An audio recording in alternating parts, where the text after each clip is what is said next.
P T I رہنما حامد خان نے خبردار کیا ہے کہ سیاسی جماعتوں کو پک اینڈ چوز کا موقع دینے سے عدالتی نظام تباہ ہو جائے گا۔ بیرسٹر علی ظفر نے آئینی ترمیم پیش ہونے پر ایوان کا بائیکاٹ کرنے کا اعلان کر دیا۔ جے یو آئی سینیٹر نے کامران مرتضیٰ نے آئینی ترمیم پر مسئلہ نمبرز کا نہیں اتفاق کا ہے، چاہتے ہیں بعد میں ترمیم پر تنقید نہ ہو۔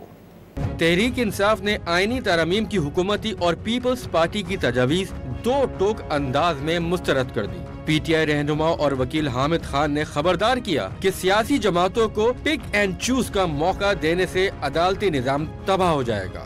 عدالتی نظام تباہ و برباد ہو جائے گا اگر آپ نے پک اینڈ چوز شروع کر دی۔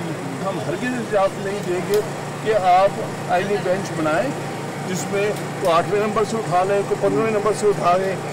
سیدھے ملک جیسے انڈیا میں ہے وہاں جو فرسٹ 5 درس یہ جو ڈرافٹ لے کے ہمیں دیا ہے اس میں تو یہ ساری کیا لیکن چوز ہے، اس میں سیاسی لوگ بیٹھ کے بتائیں گے کہ بھی یہ کانسٹیٹیوشن بینچ میں کون اور یہ جلدی کیا ہے۔ ڈان نیوز کے پروگرام دوسرا رخ میں بات چیت کرتے ہوئے بیرسٹر علی ظفر نے آئینی ترمیم پیش ہونے پر ایوان کا بائیکاٹ کرنے کا اعلان کر دیا۔ ہمارا تو بالکل انسٹرکشن واضح ہے کہ اگر آئینی امینڈمنٹ کی جس دن ترمیم کی بات کریں گے، فی الحال ہمارا یہی پلان ہے کہ ہم نے اس میں شمولیت نہیں کرنی۔ دونوں آئین میں امینڈمنٹ کی ضرورت ہے، مثلاً الیکشن کمیشن آف پاکستان کا جو رول ہے اور الیکشن کمیشن آف پاکستان کا جو رسپانسبلٹی اور اکاؤنٹیبلٹی ہے، الیکشن کو مزید مضبوط بنانا، صاف شفاف بنانا، اس کے لیے بھی آئینی ترامیم کے لیے ہم تیار ہو سکتے ہیں، ہم دیکھنا چاہیں گے۔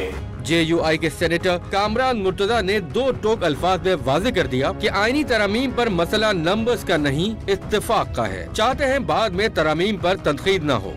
یہاں نمبر گیم ہمارے خیال میں مسئلہ نہیں ہے، مسئلہ کنسنسس ہے۔ کانسٹیٹیوشن میں ہم امینڈمنٹ کرنے جا رہے ہیں تو ہم یہ چاہتے ہیں کہ نہ صرف ان کو انگیج کیا جائے بلکہ کسی ایسے نتیجے پہ پہنچا جائے جو کہ ایسا ہو کہ جو ملک و قوم کے لیے بہتری ہو۔ پی ٹی آئی اور حکومت دونوں کے بارے میں وائس ورسا ہے، دونوں کو ایک دوسرے کو اکوموڈیٹ کرنا چاہیے، ہم نے آگے بڑھنا ہے سب نے مل کے۔